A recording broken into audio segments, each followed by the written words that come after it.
फर्ज कीजिए आपकी नई नई शादी हुई है और आप अपनी नई नवेली दुल्हन के खुमार में डूबे हुए हैं। सब कुछ ठीक ठाक चल रहा है, लेकिन अचानक एक दिन आप अपने आप को अकेला पाते हैं और बदमाश आपको घेरे खड़े हैं। ये बदमाश खतरनाक इरादों से आपकी तरफ बढ़ते हैं और हथियारों से आपकी हत्या कर देते हैं और आप बेकसूर होने के बाद भी आपकी कहानी का दी एंड हो जाता है।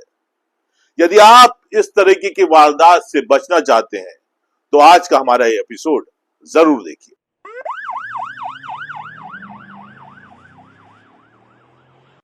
नमस्कार, सत श्री अकाल, आदाब। मैं हूं निर्मल सिंह बैस। हमारी आज की ये कहानी इंदौर के राजा रघुवंशी हत्याकांड से काफी कुछ मिलती जुलती है और वो इसलिए क्योंकि यहाँ पर भी जो पत्नी ने किरदार निभाया है वो कहीं ना कहीं सोनम रघुवंशी का निभाया है। और ये कहानी है बिहार के औरंगाबाद की। इस कहानी की शुरुआत और एक व्यक्ति का अंत होता है 24 जून की रात को। 24 जून की रात बिहार के नवीन नगर थाना क्षेत्र के लेम्बोखाप गांव के पास प्रियांशु कुमार सिंह की हत्या कर दी जाती है। और हत्या का तरीका देखिए, प्रियांशु ट्रेन से उतरते हैं, अपने दो मित्रों के साथ मोटरसाइकिल पर बैठ के आगे बढ़ते हैं। रास्ते में उन्हें दो युवक रोक लेते हैं और ये युवक अचानक प्रियांशु को देखते ही उस पर अंधाधुंध गोलियां चलाने लगते हैं। प्रियांशु को अस्पताल ले आया जाता है जहां उसकी मौत हो जाती है। पुलिस इस मामले में मुकदमा दर्ज कर तफ्तीश शुरू करती है। जाहिर सी बात है कि पुलिस के हाथ शुरुआती तौर पर कुछ भी नहीं लगता। सबसे पहले पुलिस उन दोनों युवकों को गांव के उठाती है जिनके साथ प्रियांशु मोटरसाइकिल पर बैठकर अपने घर जा रहा था।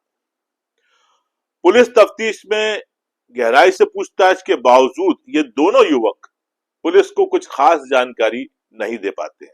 घंटों पूछताछ के बाद आखिरकार निराश होकर पुलिस इन दोनों युवकों को छोड़ देती है। और इसके बाद पुलिस जब अपने सूत्रों को तलाशती है और आगे बढ़ती है केस में, तो उसका शक कहीं ना कहीं प्रियांशु की पत्नी पर चला जाता है। और वो कैसे जाता है ये हम आपको बताते हैं। दरअसल जब दोनों युवकों से कुछ खास पुलिस को हाथ नहीं लगता है तो वो मृतक प्रियांशु के कॉल डिटेल निकलवाती है। और आश्चर्य की बात यह रहती है कि प्रियांशु ने जब वो ट्रेन में सफर कर रहा था वारदात वाले दिन, या यूं कहें कि वारदात से कुछ घंटे पहले ही अपनी पत्नी से कई मर्तबा फोन पर बात की थी। जाहिर सी बात है कि अब बारी आती है प्रियांशु की पत्नी गुंजा की। पुलिस गुंजा के कॉल डिटेल निकालती है। उसी दिन उसे एक नंबर पर काफी बातचीत नजर आते हैं। अब पुलिस जब प्रियांशु की पत्नी को बातचीत पूछताछ के लिए हिरासत में लेती है, 2 जुलाई की बात है ये, तो शुरुआत में तो गुंजा पुलिस को गुमराह करने की कोशिश करती है, लेकिन जब उससे गहराई से पूछताछ की जाती है तो एक सनसनीखेज मामला सामने आता है। और ये मामला कुछ इस तरीके का है कि गुंजन का अगर बैकग्राउंड की बात करें तो बचपन से ही गुंजन अपने फूफा जीवन प्रसाद के घर में ही पली बड़ी थी और उन्हीं के घर में वो पढ़ाई लिखाई के साथ साथ बड़ी भी हुई। इत्तफाकन इसी दौरान, या कहे दुर्भाग्य से या बदकिस्मती से, जो फूफा जीवन है और गुंजन दोनों के बीच उम्र का बंधन होने के बावजूद प्रेम के अंकुर फूट पड़े। अगर उम्र के अंतर की बात की जाए तो गुंजा की उम्र जहां 27 साल मात्र है, वहीं उसके फूफा यानी कि जीवन प्रसाद की उम्र 60 साल के करीब है। और इसके बावजूद जो उनका परवान चढ़ा, उसके बाद इस बात की भनक गुंजा की बुआ को लग गई। उसके बाद जाहिर सी बात है कि गुंजा के लिए लड़के देखने का सिलसिला शुरू हो गया। इसके पहले की अगर बात करें तो 2 लड़कों से गुंजा की शादी होने वाली थी, तय होने वाली थी, लेकिन उसके फूफा जीवन प्रसाद ने वो शादियां नहीं होने दी थी। तो बुआ को कहीं ना कहीं ये तो पता चल ही गया था कि फूफा के इरादे क्या है, नेक नहीं है। बहरहाल इस बार जो है बड़े जोर शोर के साथ गुंजा के लिए वर की तलाश हुई और पसंद किया गया प्रियांशु को। और गुंजा के विरोध के बावजूद, चूंकि इस बार पूरे पत्ते खुल चुके थे गुंजा के। जाहिर सी बात है समाज में बदनामी की भी बात थी और कहीं ना कहीं गुंजा का भी जो है लोअर एंड हो गया था। ये सारी चीजें परिवार की में जानकारी माने के बाद, माँ के जानकारी माने के बाद, तो गुंजा भी ना चाहते हुए भी शादी के लिए तैयार हो गई और 21 मई को प्रियांशु से गुंजा की शादी कर दी गई।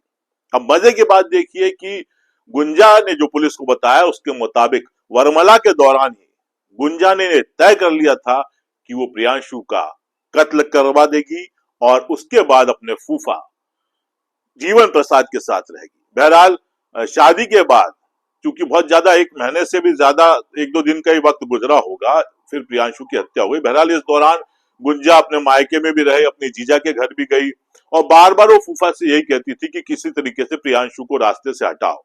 आखिरकार जीवन प्रसाद ने, जो कि गुंजा का फूफा है, उसने 2 शूटर्स जो है झारखंड से हायर किए और उनके नाम थे जयशंकर चौबे और मुकेश शर्मा। और इन दोनों शूटर्स ने, जैसा कि मैंने आपको पहले बताया कि किस तरीके से जो है प्रियांशु की हत्या कर दी। और सबसे अहम और खास बात यह है कि गुंजा का यहाँ रोल देखिए, वो अपने पति को कातिलों के निवाला बनने के लिए किस तरह तक से उनके पास पहुंचा रही थी।